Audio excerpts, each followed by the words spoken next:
बोलिए सदगुरुदेव भगवान की, गुरु माता की, भगवान भोलेनाथ की, माता कामाख्या की, सभी संतों की, गौ माता की, बोली सच्चे दरबार की, करौली शंकर महादेव की, हर हर महादेव।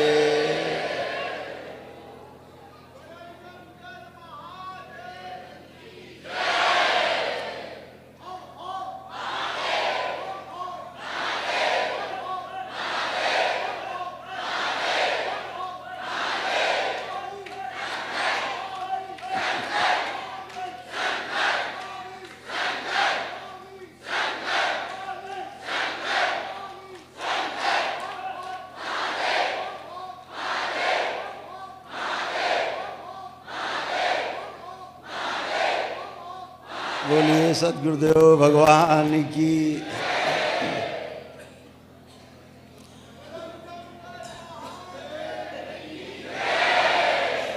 दरबार में आप सभी का बहुत बहुत स्वागत है।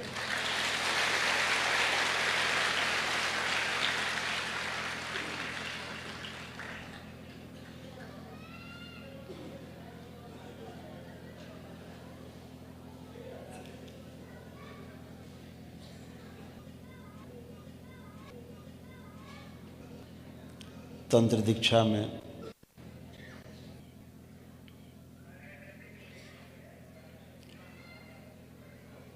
प्रथम चरण से लेके और चतुर्थ चरण तक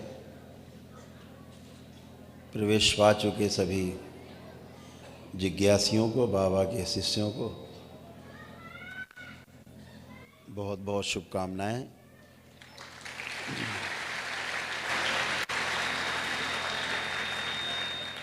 बाबा माँ की ओर से बहुत बहुत आशीर्वाद, बहुत प्रेम।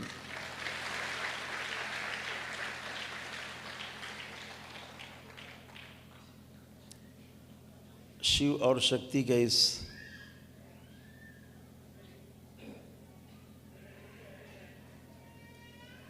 मिलन बिंदु के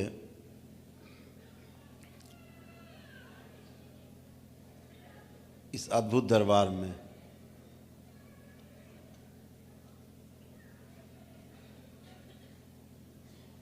हर पूर्णिमा में तमाम लोग बाबा के भक्त से शिष्य बनते हैं और तमाम शिष्य तंत्र में एक एक सीढ़ी उसकी, उस तंत्र के उस अद्भुत भवन में जहाँ भोलेनाथ और माँ एक साथ विराजमान है, उस भवन में पहुँचने के लिए जहाँ बाबा और माँ की आभा विद्यमान है, आप एक एक सीढ़ी हर पूर्णिमा चढ़ते हो।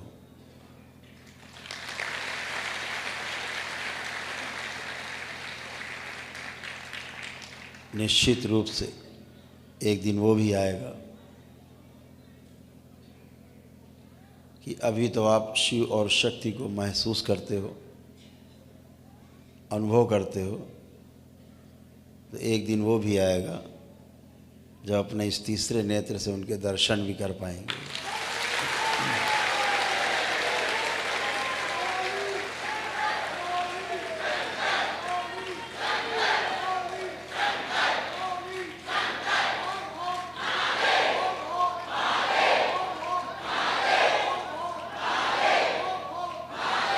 बोलिए सदगुरुदेव भगवान की।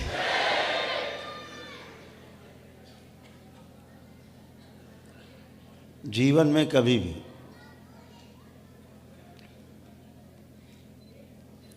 कोई कठिनाई आए, उसको केवल परीक्षा के रूप में लेना है। इस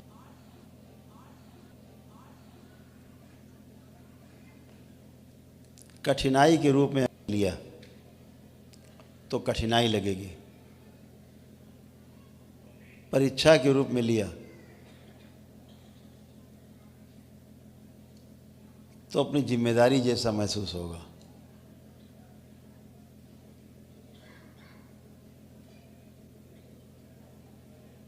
इस सृष्टि में जो कुछ भी हो रहा है या आपको लगता है आप कर रहे हो या किसी को भी लगता हो वो कर रहा है, ये भ्रम जैसा ही है।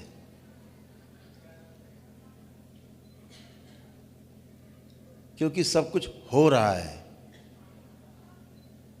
हम कर नहीं रहे हैं, करने में माध्यम बने हुए हैं, उसका निमित्त हैं, कर नहीं रहे हैं। जिस दिन ये भाव आपका पक्का हो गया कि अच्छा हुआ या बुरा हुआ हमने नहीं किया, हम तो निमित्त थे, ये हुआ और हम उसके साक्षी बने। अगर होने के साक्षी बन जाएं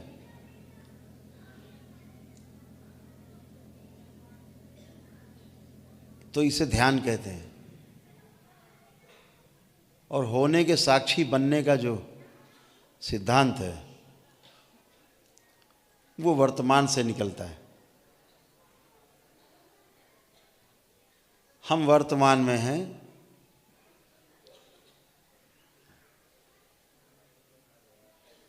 ये प्रमाण होता है इस बात का कि हम घटनाओं के साक्षी बन रहे हैं।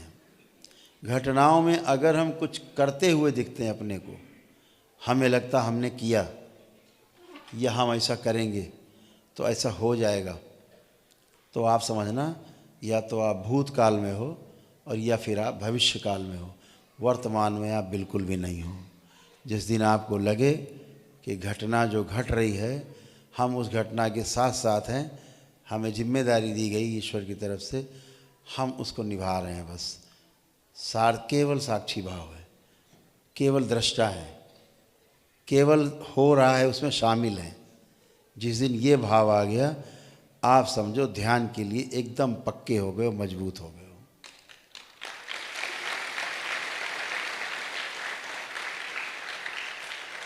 जैसे ही ये लगता है कि हम कर रहे हैं या हमने किया, हमने ऐसा कर दिया तो ऐसा हो गया, ऐसा किया तो वैसा हो गया, बस आप कर्म भोग के सिद्धांत में फंस गए।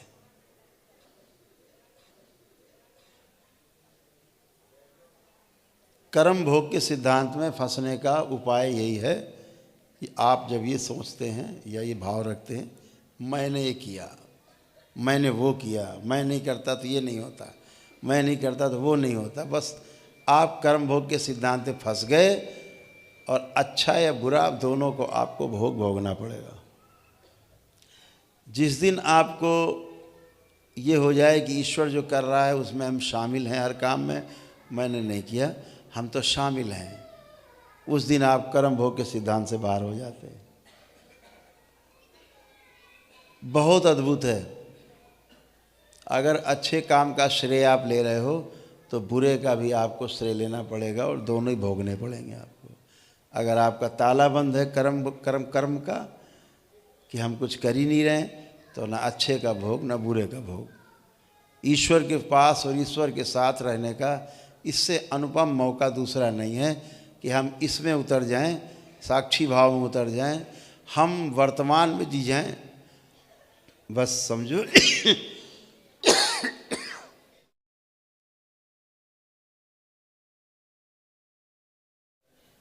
पार हो गए।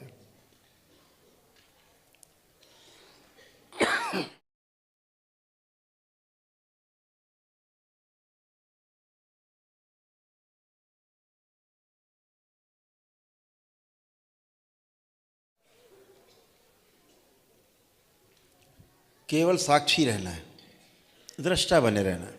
आंखें बंद करते हो, जप करते हो,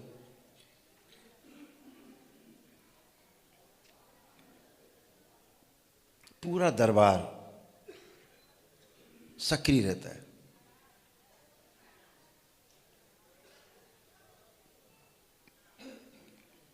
आपको लगता है सिर्फ आप जप कर रहे हो, आप अकेले नहीं होते हो, पूरे दरबार के बीच में आप होते हैं, कड़ी सुरक्षा के बीच में आप होते हैं। क्यों? जब आप जप कर रहे होते हो तो आपके पुण्य जो है वो बढ़ रहे होते हैं, और उस पुण्य को खाने के लिए चारों ओर दुष्ट सक्रिय, वो पुण्य कोई आपका ना खाने पाए,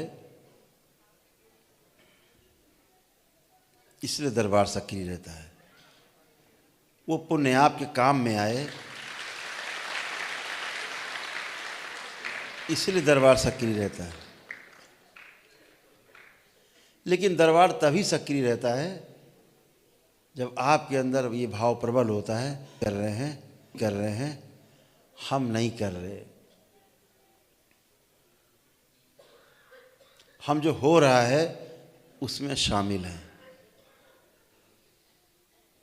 और हमारी आपकी इतनी ही जिम्मेदारी है, इससे ज़्यादा है भी नहीं। कभी देखो, आप कोई भी काम करने जाते हो, किसी का पूरा होता है, किसी का नहीं होता, किसी का अधूरा होता है, किसी का जितना इच्छा होती है उससे ज़्यादा अच्छा हो जाए, यानी आपका सोचा हुआ नहीं होता है,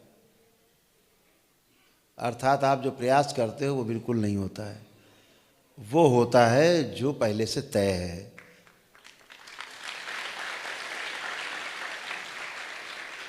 केवल आप क्रिया करते हो जिम्मेदारी से, इतना काम आपका, फल देना काम ईश्वर का। भगवान श्री कृष्ण भी गीता में कहते, बहुत प्रसिद्ध है, ये कर्मण्येवाधिकारस्ते मा फलेषु कदाचन।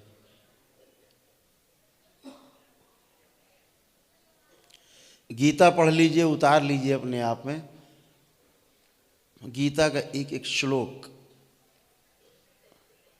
आत्मसात करने जैसा है, हृदय में धारण करने जैसा है, और जीवन में उतारने जैसा है। एक एक श्लोक गीता, भगवान श्री कृष्ण ने अपने उस विराट स्वरूप में, जो पूरे विश्व के लिए एक गीता जैसे ग्रंथ की रचना की, एक गीत गाया, वो भी युद्ध के मैदान में गाया हुआ गीत। युद्ध के मैदान में गीत गाया जाता हो, ऐसा पहली बार हुआ, वो भी द्वापर में हुआ, वो भी योगीराज श्री कृष्ण ने गाया, उस विराट स्वरूपधारी ने गाया गीता। श्रीमद् भागवत गीता का अर्थ है प्रभु के द्वारा गाया गया गीत। पहली बार ये घटना है अद्भुत कि युद्ध में दोनों तरफ सेनाएं तैयार खड़ी लड़ने के लिए, और बीच में गीत गा रहे हैं। कौन गा रहा है? स्वयं ईश्वर प्रभु गा रहे हैं। हम उस श्री कृष्ण की बात करते हैं जो योगेश्वर है, जो महायोगी है, उस विराट स्वरूपधारी की बात करते हैं। हमेशा उस रूप की पूजा करिए जिसमें गुण आपके जैसे हों, आप जैसे गुणों में जीना चाहते हैं वैसे गुण उसके अंदर हों, उस रूप की पूजा करिए। उलूल जुलूल हरकतें करके मत करिए।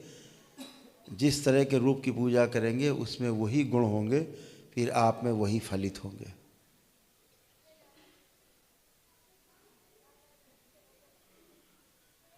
फिर बच्चे चोरी करते हैं, उलूल जुलूल हरकतें करते हैं पास पड़ोस में बच्चियों के साथ, महिलाओं के साथ।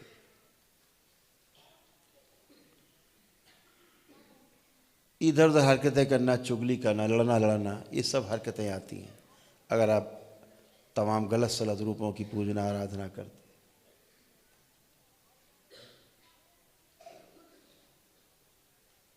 तो उसी रूप की पूजा करें जिस प्रकार के गुणों की आपकी चाहना है।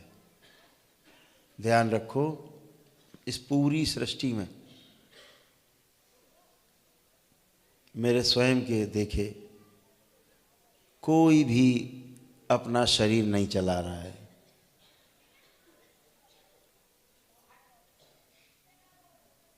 आप सबके अतिरिक्त जो दरबार से जुड़े हैं उनके अलावा कोई भी अपना शरीर नहीं चला रहा है, दूसरे ही जीवन उन शरीरों को चला रहे हैं, अपने कर्म भोग दूसरे के शरीरों पर काट रहे हैं, और जो पैदा हुए थे माँ के गर्भ से वो मृत अवस्था में बिल्कुल पैर के अंगूठे में बंधे हुए हैं।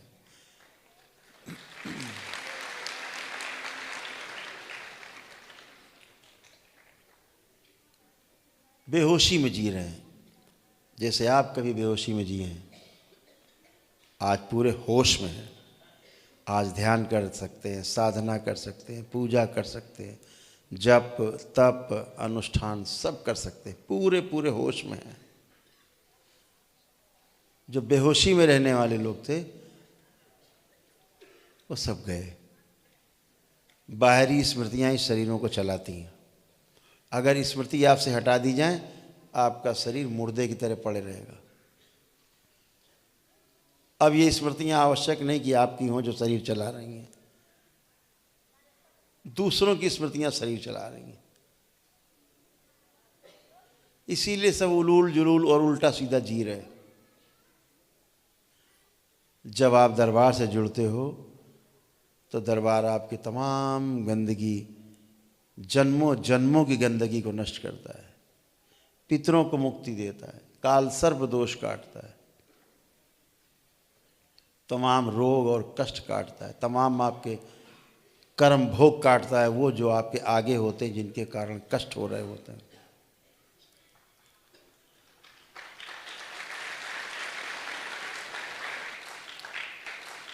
तब आप ध्यान साधना के लायक बनते हो, आप बन के बैठे हो। दरबार से जो लोग नहीं जुड़े हैं, जब वो ध्यान और साधना करते हैं तो दूसरे लोग शरीर में होते हैं, उथल पुथल, ऊपर नीचे, दाएं बाएं, उठा पटक करते रहते हैं। कोई ध्यान साधना नहीं हो पाती, सब झूठे प्रोजेक्शन। मैंने तो देखा है एक बहुत बड़ी परंपरा है देश की, उसका नाम नहीं लेना चाहेंगे, उनका मान गिरेगा। मान हो तो गिरेगा, खैर एक कहने की बात है कि मान गिरेगा। वो भक्त उनके बैठते हैं, वहाँ चढ़ो ऊपर चढ़ो करते रहते हो, और बाकी सब जितने बैठे होते सब पेशी ले रहे होते, हा कर रहे होते। वो बताते हैं ऊर्जा चढ़ रही ऊपर। अरे भैया, ऊर्जा पहले कोई चढ़ने तो देगा तब तो चढ़ेगी। पहले कुंडलिनी तो सक्रिय हो, कुंडलिनी गायब हैं। मनुष्य की जगह दैत्य बने हुए बैठे हैं, दैत्य शरीर बन गए हैं। बहुत लोग तो दैत्य पैदा होते हैं लेकर के साथ में, दैत्य बने होते। ये कहाँ से ध्यान साधना करने देंगे? कूदते रहो बैठे एक ही जगह पे, और जिंदगी भर कूदते रहते हैं। इस दरबार में आते हैं वो लोग, उनके शिष्य, यहाँ अच्छे होके स्वस्थ होके, और तब जाते हैं। तब वो कहते हैं पहली बार हमने जाना ध्यान साधना क्या है, पहली बार हमने जाना होश क्या होता है।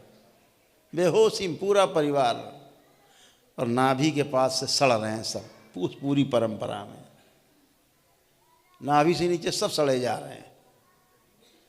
सारे शिष्य भक्त उनके खुद भी सड़ गए, वो खुद भी सड़ गए हैं, यहाँ से हो करके घर में पड़े हैं। अब उनके सुपुत्र जी ने जिम्मा संभाला है। अब वो डर के मारे सामने नहीं आते, विदेश भाग गए। महाराज जी विदेश भाग गए, यहाँ रहेंगे तो पोल खुल जाएगी, तो न चल सकते हैं, न उठ सकते हैं, न बैठ सकते हैं। और महाराज जी ने इतना बड़ा योग कराया पूरे देश में, इतना बड़ा सबको ध्यान साधना कराई है। तमाम पत्थर ईंटा इकट्ठा करके ले जाओ, घर में क्रिस्टल है, अभी इससे आएगी शक्ति आएगी, जाओ। इतने यंत्र बना के घर में चिपकवा दिए हैं, सबके चिपके हैं यंत्र। ये हाल ऐसी ऐसी गुरु परंपराओं का है जो मनुष्यों का जीना दूभर कर दिए हैं। स्वयं मर रहे हैं और लोगों को मरने के लिए तिल तिल करके, तड़प तड़प के मरने के लिए बाध्य कर दिए।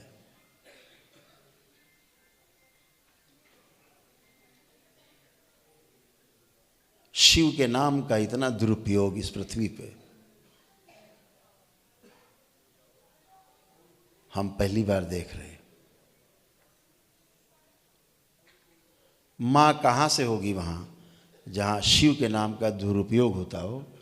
माँ तो उसके आसपास नहीं फटकती। इसीलिए माँ नहीं तो बेटे नहीं, है ही नहीं। माँ होगी तभी तो बच्चों की कोई केयर करेगा, कोई लालना पालना करेगा, उनका पोषण करेगा। पोषण माँ ही करती है, पिता नहीं करता, भूल जाना। पिता गाइडेंस देता है, पिता सिर्फ गाइडेंस देता। वात्सल्य बोलते हैं उसको, हिंदी में बोलते हैं वात्सल्य। गाइडेंस देना, आपके कपड़ों की व्यवस्था, आपके खाने पीने की व्यवस्था, आपके रहने की व्यवस्था, आपकी सुरक्षा करना, कोई आपको नुकसान न पहुंचा जाए, आपकी पढ़ाई लिखाई शिक्षा दीक्षा की व्यवस्था करना, ये पिता का काम है। लेकिन आपको पालना पोषना बड़ा करना, तमाम संस्कार देना, छाती से लगा के रखना, गीले पर सोना और सूखे पर सुलाना, आपको ये माँ का काम है।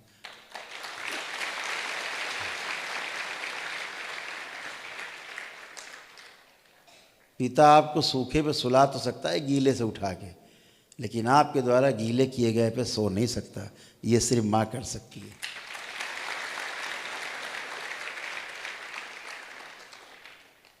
तो जब माँ नहीं तो फिर कुछ नहीं।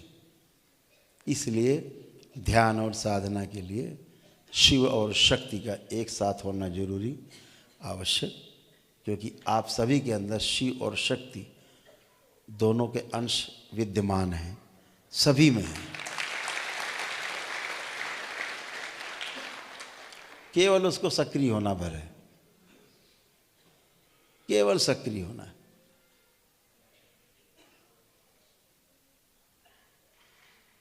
तो ऐसे ऐसे जगह से आप सब भी जुड़े रहे हो, बहुत जगहों से जहाँ खूब गंदगी बटोरी, जीवन भर गंदगी बटोरते रहे, माता पिता, उनके माता पिता, आप कष्टों में जूझते रहे। जब दरबार मिला तब इनसे मुक्ति मिली, और तब आज आप शुद्ध होके पवित्र होके बैठे हो करने के लिए, एकदम करने के लिए एकदम फर्स्ट क्लास तैयार।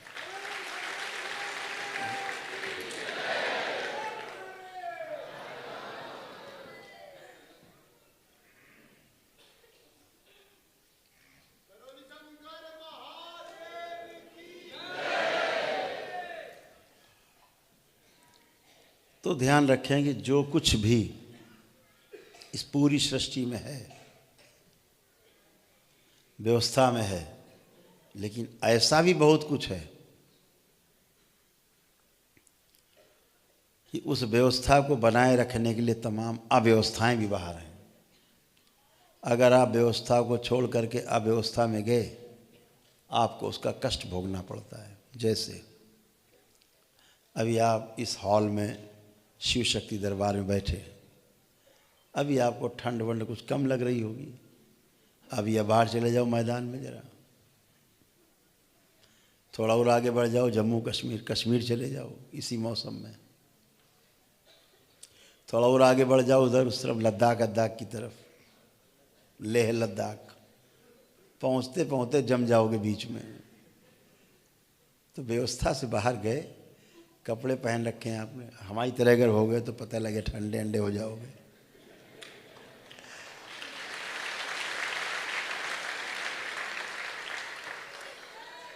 तो हमें इसलिए ठंड नहीं लगती कि हम तो अव्यवस्था में ही हैं, हम तो अव्यवस्था से बाहर हैं, तभी तो व्यवस्था बना पा रहे हैं।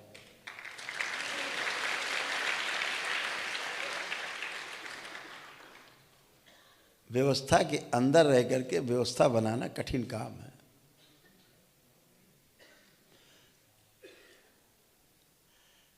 तो व्यवस्था के बाहर रहते हुए व्यवस्था के अंदर रहना, या व्यवस्था के अंदर रहते हुए व्यवस्था के बाहर रहना, ये प्रकृति के नियम के अनुसार होता है। नियम सब जगह लागू हैं, चाहे व्यवस्था हो और चाहे अव्यवस्था हो, नियम सब जगह हैं।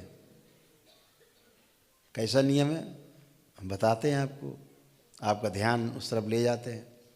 जैसे अभी आप यहाँ बैठे हो, अभी सबके थर्मामीटर लगाया जाए तो लगभग सबका तापमान एक जैसा आएगा।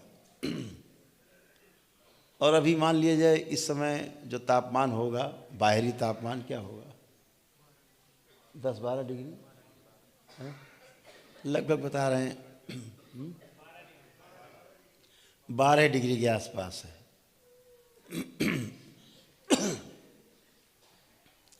तो 12 डिग्री के आसपास है, लेकिन आपके शरीर का जो तापमान है 98.4-5-6 ऐसे होगा, 98.5 मान लें, मोटी मोटी बात।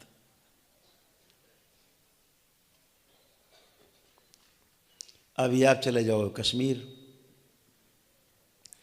वहाँ का तापमान इस समय माइनस में है, -6, -7, -8, -9 ऐसे हो सकता है, माइनस में होगा। जितना यहाँ प्लस में उतना वहाँ माइनस में होगा। अब आपके थर्मामीटर लगाया जाए, अब चेक किया जाए तो क्या निकलेगा तापमान आपके शरीर का, वही जो यहाँ है, वही 98.5 के आसपास डिग्री फ़ारेनहाइट। आप चले जाओ लेह लद्दाख, जहाँ -50 है, -50 के आसपास, जहाँ पानी जो है ऐसे ऊपर से गिराओ, नीचे ज़मीन गिरते जब बर्फ़ बन जाता है। वहाँ भी अगर अपने शरीर का तापमान नापोगे तो वही निकलेगा लगभग 98.5 डिग्री फ़ारेनहाइट।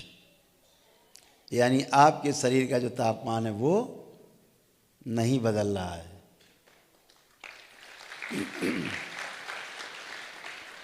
तो सारी अव्यवस्था के बीच में व्यवस्था बनी हुई है। कितना अद्भुत है। ये आप नहीं करते हो कि आप करते हो, अपने पैमाना बनाते हो, अपना तापमान नियंत्रित करते हो रहा है, ये सब हो रहा है। इस होने में आप शामिल हो, आपका तो ध्यान भी उधर नहीं है। थर्मामीटर थोड़ा लेके घूम रहे हैं कि नाप रहे हैं, बार बार कम तो नहीं होगे भैया देख लें। तो वो जो तापमान है बना रहना, ये होने में शामिल है, यानी हो रहा है सब, आप नहीं कर रहे। इस होने को देखना अपने आप में बहुत रोचक है। इस होने में शामिल होना आपका बहुत रोचक है।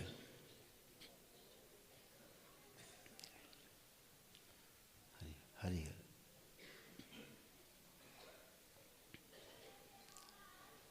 ये जो होना है ये अपने आप में बहुत रोमांचकारी है। इस होने को समझने के लिए बड़े बड़े राजा महाराजाओं ने, सम्राटों ने राजपाट छोड़ दिए इस होने को देखने के लिए, इस होने में शामिल होने के लिए, केवल दृष्टा बनने के लिए, साक्षी बनने के लिए राजपाट तक अपने छोड़ दिए और स्वयं एक घटना बन गए।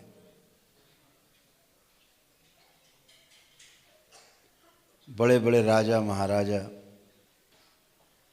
अपने जीवन के अंतिम समय में, कुछ लोग तो युवावस्था में भी, गौतम बुद्ध जैसे लोग, महावीर जैसे लोग, बहुत युवावस्था में सब कुछ छोड़ दिया।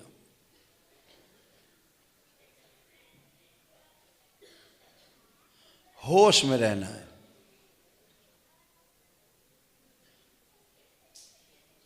और स्वयं से इतना प्रेम करना है जितना कभी किया ना हो।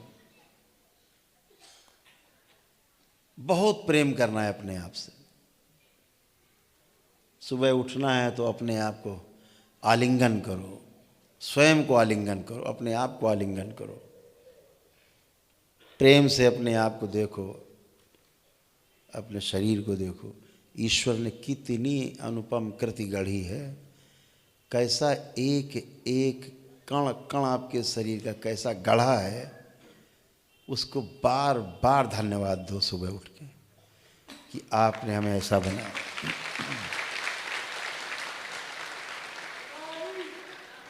क्योंकि आपने अपने को नहीं बनाया, आपने अपने आप को पैदा नहीं किया है, आपने अपने आप को जन्म नहीं दिया है, आपने अपने स्वयं के पैदा होने का समय निर्धारित नहीं किया है। आप स्वयं जिंदा नहीं हो अपने प्रयास से, आप सिर्फ हो। और इस जो हो इसके साक्षी अगर बने रहोगे तो निश्चित रूप से इसको पूरा समझ पाओगे कि ये क्यों है, कैसे है। और अगर आप करने में शामिल हो गए कि मैं तो राजा महाराजा हूँ, मैं तो पैदा ही होना था, मैं पैदा हो गया और मैंने ये किया, मैंने वो किया, तो समझ लेना फिर मुक्ति नहीं, फिर भोग है। करने में शामिल हुए, भाव आया, भोगना पड़ेगा। अकर्ता भाव रहेगा, भोग से बाहर रहोगे। इस सूत्र को पकड़े रहना, इससे बहुत ज़बरदस्त सूत्र है ये। कर्म भोग का ताला जो है ना, खजाने का, बंद कर दो। पुण्य किया तो भी नहीं जा रहा उसमें, पाप किया तो भी नहीं जा रहा उसमें। अब हमारी यात्रा मृत लोक की खत्म होगी।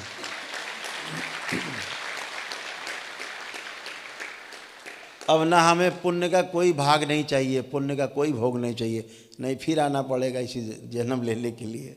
अगर पुण्य बचा रहा तो न पुण्य है न पाप है। और वाकई में इस सृष्टि में पाप है न कोई पुण्य है।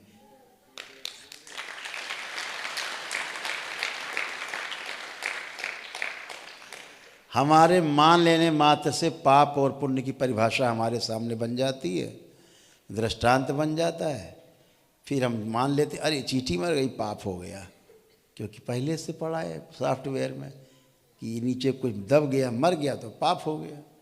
अब ये आपके लिए पाप है। एक कसाई बैठ के बकरा काट रहा है, उसके मन में कभी नहीं आया है कि हम पाप कर रहे हैं, उसके लिए बिल्कुल पाप नहीं है। ये अद्भुत है कर्म भोग का सिद्धांत। आपने बने सिद्धांतों में जीना शुरू किया, अपने बनाए सिद्धांतों में, और आप फंसे। आप सृष्टि के सिद्धांतों के केवल दृष्टा बन जाओ, केवल दृष्टा। जो हो रहा है उसे देखना है।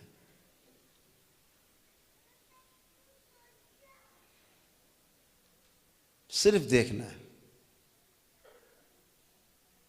जिम्मेदारी से देखना है उसको, और जो अपना रोल है वो निभाना है। आप अपना कितना जिम्मेदारी से रोल निभा सकते हो इस होने में, घटना में, वही आपके हाथ में है। कर्म फल आपके हाथ में बिल्कुल भी नहीं है, ये ध्यान रखना। इसलिए अपनी जिम्मेदारी से अपने काम को निपटाना है, अपने को जिम्मेदारी से प्रस्तुत करना है हर घटना के साथ।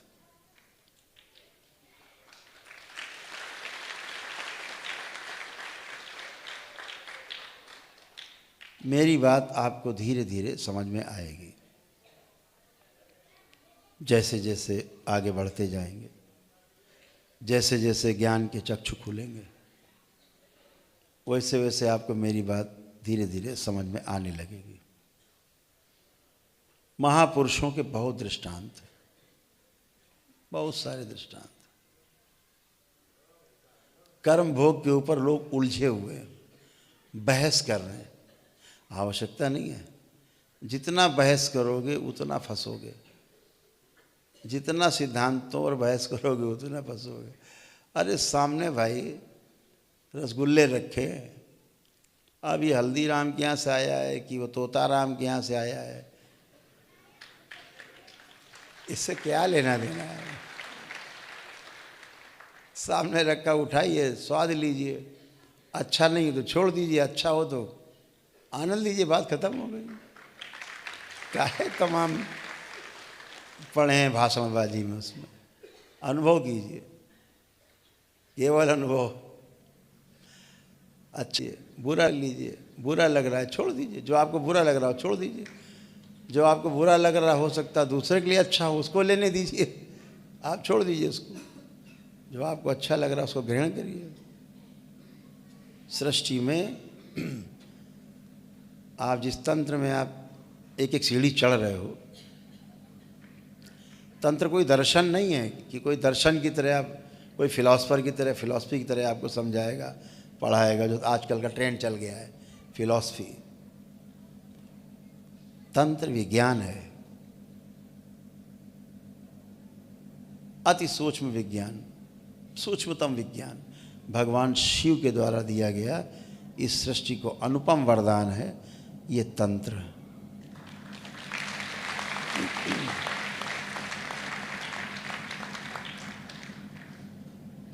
और ये कैसा तंत्र है? ऐसे जीने वाला तंत्र है जिसको लोगों ने इतना विभत्स रूप दे दिया, इस तंत्र को इतना विभत्स रूप दिया है, डरावना रूप, काले काले कपड़े पहन के, काला तिलक लगा के, काली पगड़ी बांध के, मुंह काला आला करके, और ऐसा नाटक बनाया है, चिताएं ताएं जला के भस्म वसम, ऐसा विभत्स रूप बना दिया। इसको बंद कराया जाए जो आवाज़ आ रही है, रोको इसको, थोड़ी देर बात करें। ऐसा विभत्स और डरावना रूप प्रस्तुत किया है तंत्र का। ये तंत्र वंत्र नहीं है, ये टोना टुटका है, जादू टोना, झाड़ फूक है। दूर रहना है ऐसे लोगों से।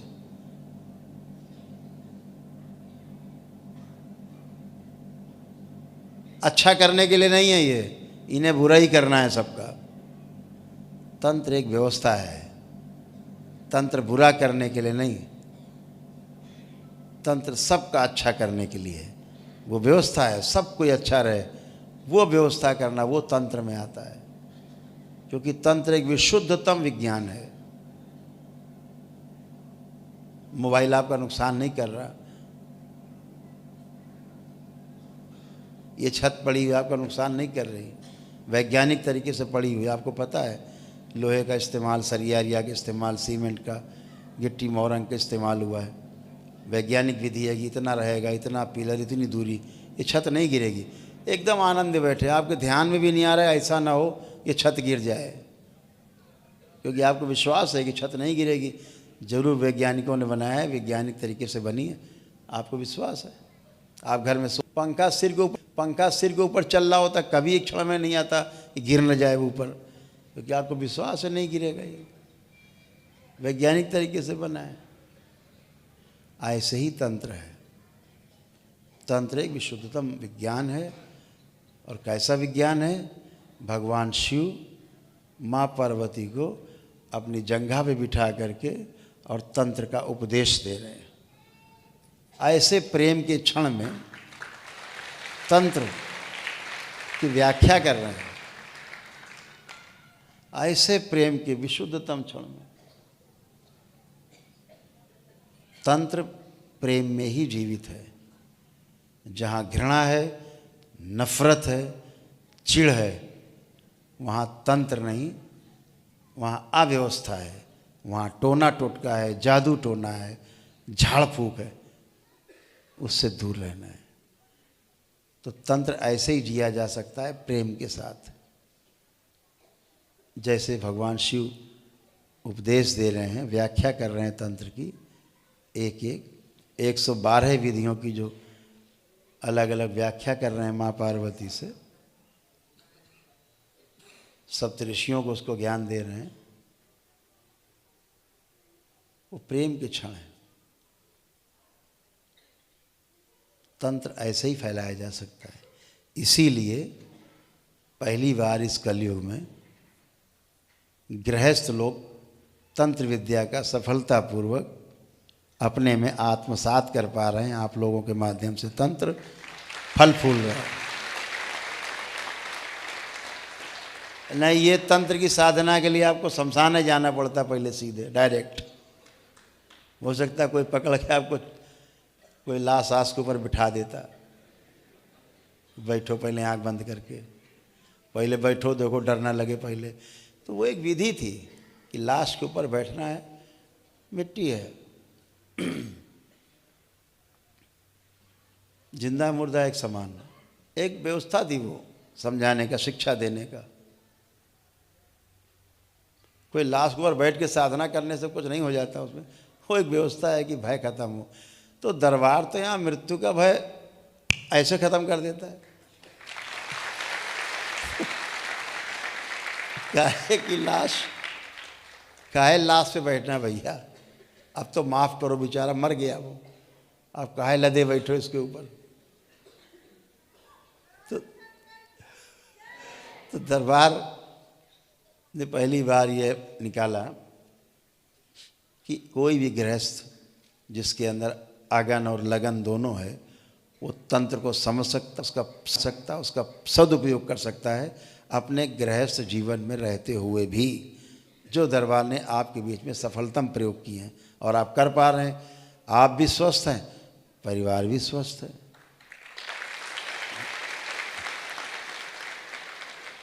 स्मृतियों का पूरा विज्ञान है। अभी झाड़ फूक वाले में क्या होता है, क्यों फंसते हैं झाड़ फूक वाले? सामने आदमी आया नाचता हुआ, चिल्लाता हुआ, आपने उसको छू भर लिया, समझो उसकी स्मृतियां आप में, आपकी स्मृतियां उसके अंदर प्रवेश। जो पीछे तुम्हारे काका जी बैठे हैं, जो उसके पीछे काका जी बैठे हैं, आपस में गठबंधन, लेना देना चालू, अंदर बाहर चालू, लद गए। अब पता लगे जो ओझा महाराज हैं वो तो खाली हो गया, थोड़ा बहुत जो आया था चिल्लाता हुआ, और ओझा महाराज के ऊपर लद गए। अब ओझा महाराज कहाँ करें, पड़े पड़े, दर्दनाक मौत होती है। ऐसे ओझा तांत्रिक कहलाने वाले लोग कुत्ते की मौत मरते हैं। हमारे यहाँ एक श्रीमान जी हैं, सफाई करते रहते हैं, पहले गेट के पास रहा करते थे, जो उधर गेट है माता के पीछे, उसी जगह उनका रहने का, तो सुन रहे होंगे हमको, वो यहीं रहते हैं, अंदर अभी भी रहते हैं, पुराने कर्मचारी हमारे दरबार के।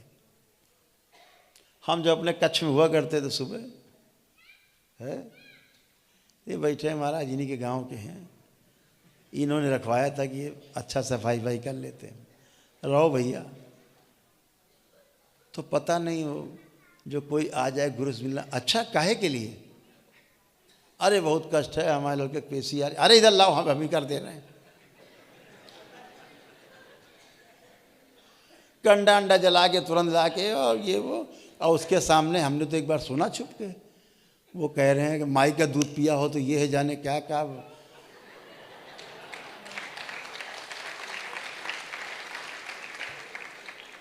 बकायदा चैलेंज कर रहे हैं, खोपड़ी बाल पकड़ के हिला रहे हैं और धुआं उसको कर रहे हैं, और जाने क्या बोलता था, हमें तो भूल ही गए हम हैं। बहुत लंबा मंत्र बोलता था, बहुत लंबा मंत्र बोलता।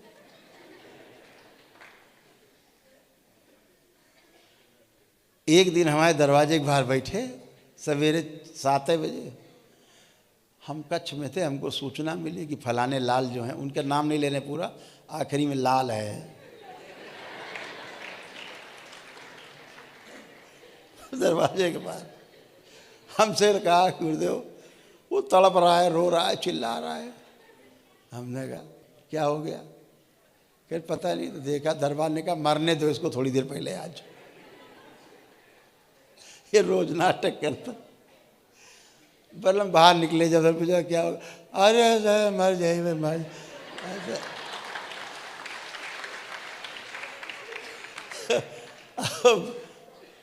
लेटे पड़े, तड़प रहे।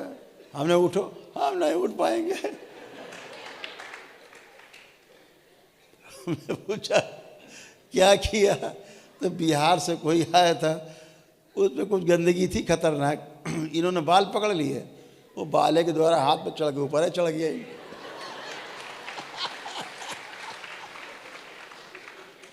इन्होंने कहा अम्मा का दूध पिया तो वो आ गया।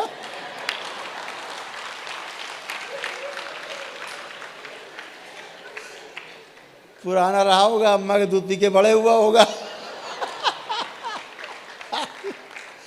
अभी लड़की तो ठीक हो, ये टेढ़े।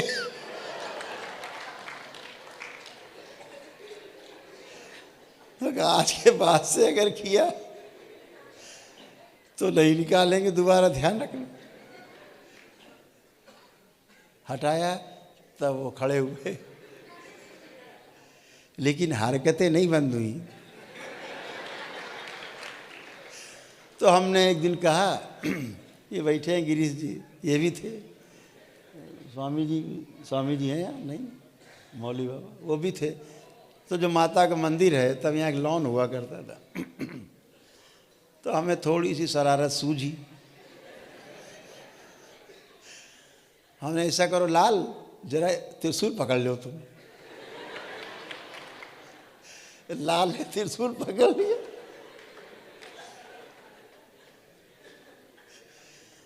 लाल यहाँ त्रिशूल पकड़े और हम लोग देखते देखते लाल हवा में उड़े और वहाँ गिरे।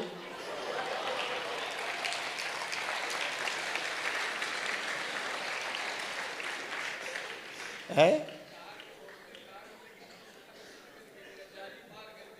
बाउंड्री पार करके गिरे लाल जी,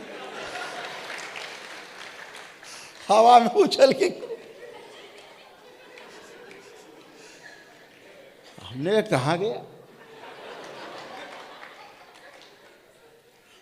उठो भैया, चली गई। हमने और करो सारे झाड़ फूक, और करोगे तो हमें लगा ये तो लाल है ही नहीं। हमने भैया तुम देखा तो उनके बाबा थे। तुम कहाँ से आए? कहे हमारी लोग पूजा करते हैं, हम वहीं से आए, हमारी समाधि बनी है, हमें माफ कर दो, हम ही करते झाड़ फूक, हम ही झाड़ फूक करते थे। अब सोचो आदमी कैसे उत्तर बना हुआ है। तो पता लगा कि इनका जो बाबा है वो झाड़ फूक किया करता था पहले, कुछ करता था ऐसे टोला टोटका टाइप। तो उसकी लोगों ने गांव में समाधि बना दी। तो बच्चे अच्छे कभी थोड़ा बहुत बुखार उखार आ गया हो गया तो उसकी समाधि में ले जाओ तो बुखार का उतर जाता है, अगर होता होगा हल्का। ऐसे कुछ मान्यता है। तो वो पकड़ के आ गए। अब बेचारे वो चिल्लाए हमें छोड़ दो, अब नहीं करेंगे। हमने करें अब तो आ ही गए हो, इस दरबार में आने वाला जुगाड़ है जाने वाला।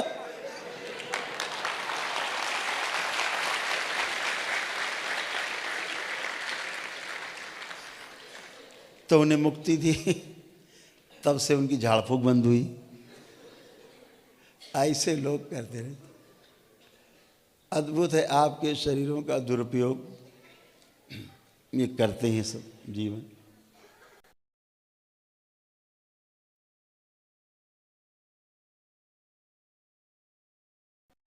समझदारी पूर्वक जीना है और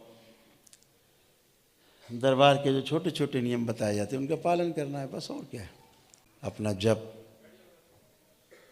नियम से करते रहेंगे जो बताया गया है। ऊर्जा बहुत है, देख पा रहे हैं कि बहुत ऊर्जा है, विशाल ऊर्जा आपके साथ है, जिसकी शब्दों में व्याख्या नहीं हो सकती।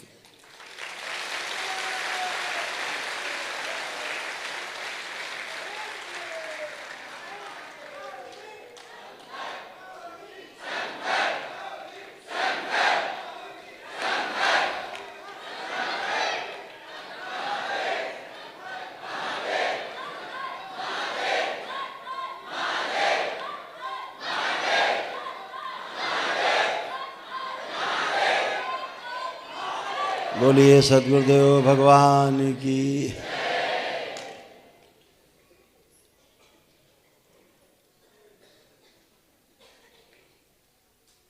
11 मार्च की पद यात्रा है कानपुर से काशी।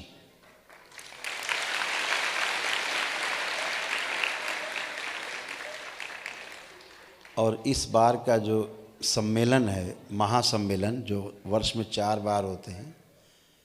काशी में होना था, लेकिन जो भगवान श्री राम का जो मंदिर बन के तैयार हुआ है, हमारे आस्था का प्रतीक, हमारे स्वाभिमान का प्रतीक, हमारे राष्ट्र का प्रतीक, हम सब के हृदय में बसने वाले राम, उनका जन्म स्थान जो वहाँ पे मंदिर बन के, भव्य मंदिर बन के तैयार हुआ है, जो कि 22 जनवरी को वहाँ कार्यक्रम है। पूरी दुनिया की निगाहें लगी हुई हैं, पूरे देश के साथ पूरी दुनिया की निगाहें वहीं लगी हुई हैं।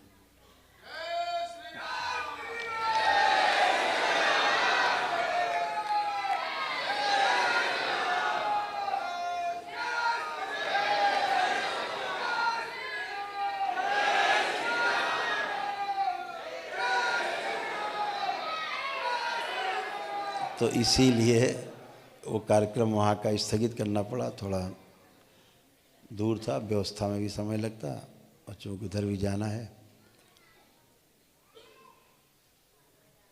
उसमें शामिल होना है।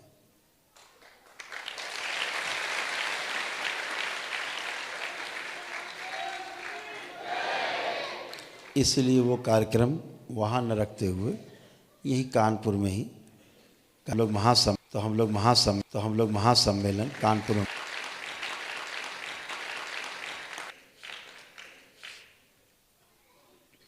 उस यही सम्मेलन को हम लोग यही मनाएंगे कानपुर में। तो का जन्मदिन है, बाबा का जन्मदिन आएगा, फरवरी को है, वो मना आनंद करें। फिर जो 11 मार्च की पद यात्रा, ये आपका टर्निंग पॉइंट। अभी पद यात्राएँ, दंडवत यात्राएँ अभी सब स्थगित कर दी गई हैं, इसलिए बहुत सर्दी ऐसा लगता है बाहर। छोटे छोटे बच्चे पद यात्रा करने लगते हैं, दंडवत यात्रा करने लगते हैं, नहीं मानते माता पिता की, जिद करते हैं। कोहरा है, आदमी को आदमी नहीं दिख रहा है, गाड़ी की लाइट नहीं दिख रही है, एक दूसरे को अंधेरे में दंडवत कर रहे हैं, कोई मिस हैपनिंग हो जाए, कोई दुर्घटना हो जाए, ठंड में कांपते लोग, ठिठुरते लोग। इसलिए हमने अभी यात्राएं स्थगित की, जो 11 मार्च से खुलेंगी। जब काशी से कानपुर की यात्रा शुरू होगी तब से खुलेंगी।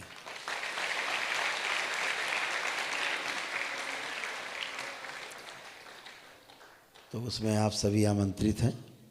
जो हम काशी से और वापस चलेंगे यात्रा करके, एक नई ऊर्जा आप सब में होगी, क्योंकि आप भोलेनाथ की नगरी में सीधे सीधे जाएंगे।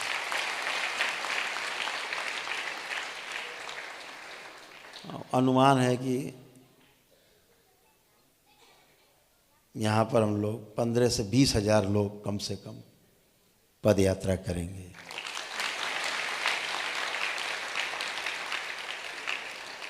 ये सनातन की यात्रा होगी और अपने स्वयं के जागृत की यात्रा होगी, स्वयं की यात्रा होगी। और पुराने लोग तो सब चल ही रहे हैं, जो नए लोग भी चलेंगे वो भी सब पुण्य पाएंगे साथ चलने का।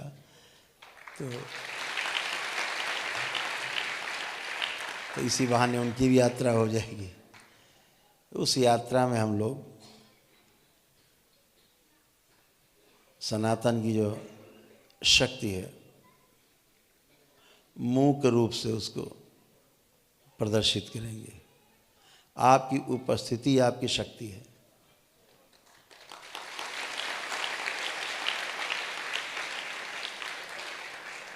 अपनी अपनी झांकी सजा सजा के भी लोग ला सकेंगे, चला सकेंगे साथ में।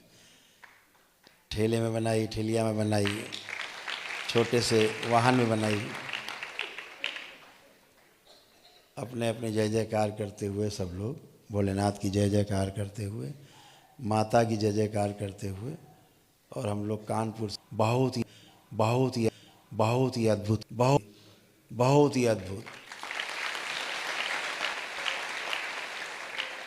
और ध्यान रखना, ये कहकर अपनी बात को आज समाप्त करता हूँ कि यात्रा शुरू तो होगी, लेकिन ये यात्रा कभी ख़त्म नहीं होगी।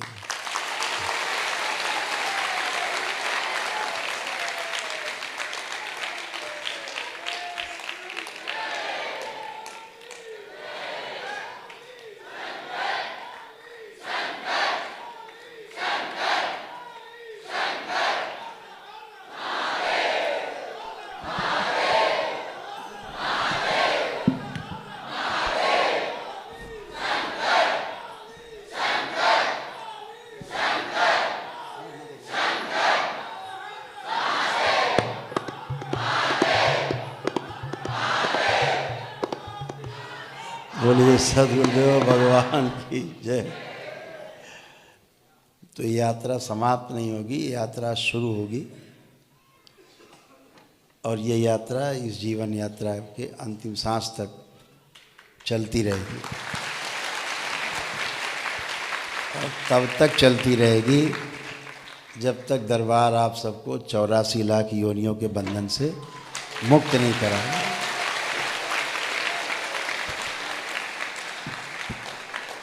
हम लोग चलेंगे, रास्ते में पड़ाव होंगे, जगह जगह रुकेंगे, वहाँ ध्यान साधना करेंगे, क्षेत्र के लोग आएंगे, मिलेंगे जुलेंगे, ध्यान साधना करते हुए, आनंद करते हुए, रोज़ सत्संग करते हुए, भजन करते हुए रोज़ रास्ते भर, और धीरे धीरे कानपुर से काशी की यात्रा को पूर्ण करेंगे।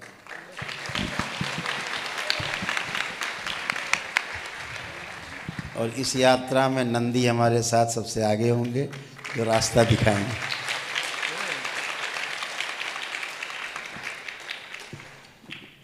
तो आप सबको बहुत बहुत शुभकामनाएं। 11 मार्च की तिथि नहीं भूलना है।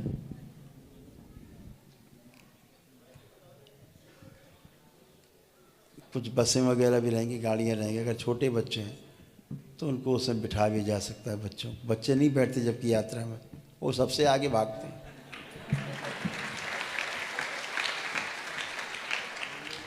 लेकिन दरबार की व्यवस्था रहेगी कि 4, 6, 8 एम्बुलेंस और 10-20 बसें वगैरह भी साथ साथ रहें, ताकि कोई बुजुर्ग हो, कोई किसी समस्या हो तो वो ना आने पाए रास्ते में। सभी जगह रुकने का इंतज़ाम, जो मिलेगा रास्ते में रूखा सूखा खाते हुए भजन करते जाएंगे, चलते जाएंगे, चलते जाएंगे। और ये यात्रा बहुत अद्भुत होगी आपके जीवन की, जिसे आप कभी भूल नहीं पाएंगे।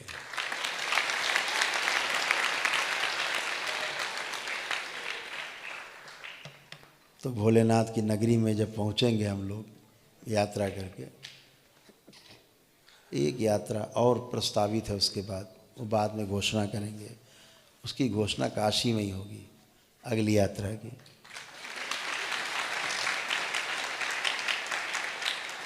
और वो यात्रा कम से कम उस यात्रा के 6 महीने बाद होगी, जो काशी की यात्रा है, कानपुर से काशी। इसके बाद दरबार की वो शक्ति हमेशा हमेशा के लिए खुल जाएगी।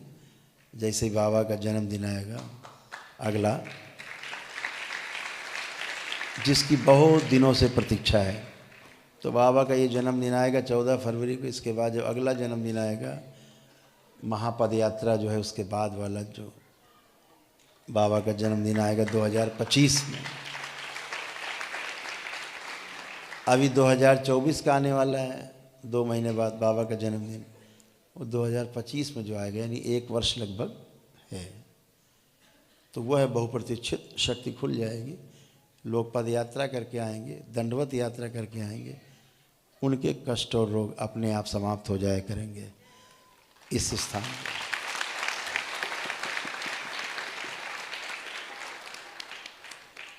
जैसा दरबार ने घोषणा की थी वही होने भी लगा है, लेकिन अभी हमसे मिलना पड़ता है पदयात्रियों को, इतनी बात है।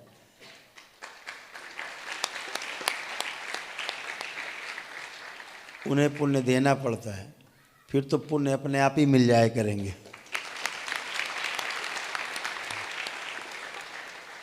और आपका ये दरबार, अद्भुत दरबार जो मंदिर बनने जा रहा है, भगवान भोलेनाथ के जो 12 ज्योतिर्लिंग हैं वो एक साथ, माता जो हमारी शक्ति के रूप में प्रतिष्ठापित है पूरे विश्व में, 52 शक्तिपीठ, वो एक साथ, 64 योगिनी एक साथ, श्री 10 महाविद्या जो माताएं हैं वो सब एक साथ, और आदि शक्ति जो 9 दुर्गा हैं उनकी स्थापना एक साथ, बाबा और माँ के साथ साथ एक साथ स्थापना होगी इन 7 मंदिर की।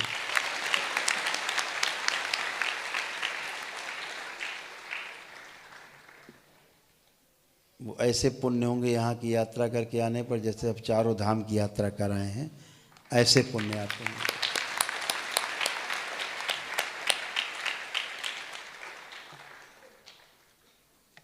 और ये सभी जो पुण्य आप फलित होते ही हैं, आप सब पुण्य भरे हुए हैं।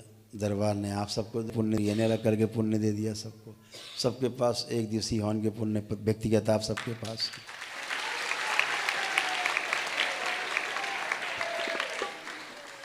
महाहवन का पुण्य भी आप सबके पास है।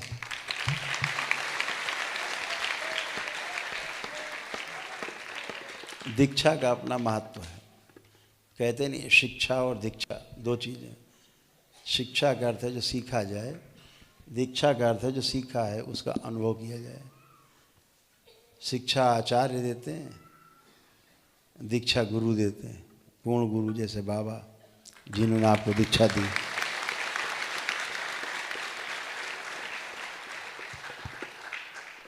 तो दीक्षा लेकर के अनुभव कर सकते हैं। शिक्षा से आप केवल शास्त्रार्थ कर सकते हैं और शास्त्रार्थ कभी खत्म नहीं होता है।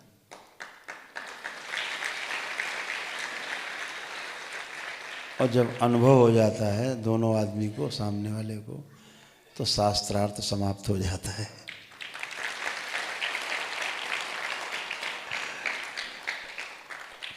दोनों को पता है सामने गुड़ रखा मीठा, इस पे क्या बहस होगी। बहस तो वो होगा जिसने गुड़ कभी ना खाया हो, और जो खा के बैठा हो तो बहस करे, वो कहे मीठा, हो कहे हो ही नहीं सकता। और दोनों ही गुड़ खा के बैठे हुए हैं, प्लेट पे रखा, बहस करो गुड़ के ऊपर, क्या बहस करो। दोनों को पता मीठा है। गुड़ के बारे में भी, गुड़ के जो गुण हैं उसको भी पता है दोनों को। तो इसलिए अनुभव बड़ा है। अनुभव करते रहिए, आगे बढ़ते रहिए। दरबार आपके साथ है। आप सभी को बाबा माँ की ओर से, भगवान भोलेनाथ, माता कामाख्या की ओर से बहुत बहुत प्रेम, बहुत आशीर्वाद, बहुत शुभकामनाएं। आपका मंगल हो, कल्याण हो, आप सफल हो। हरि हर।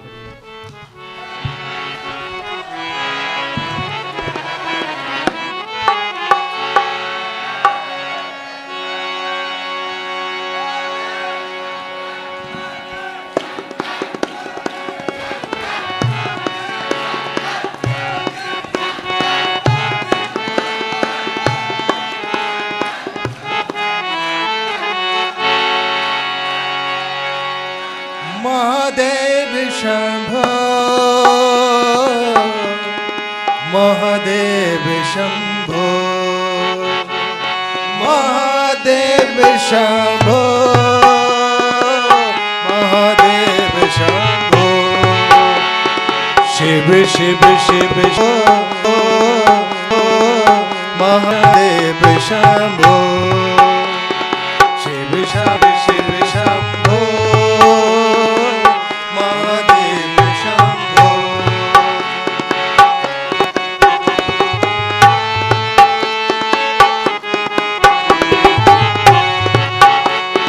शिव शिव शिव शंभो,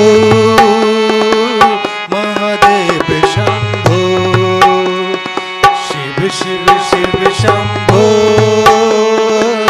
महादेव शंभो। महादेव शंभो, महादेव शंभो।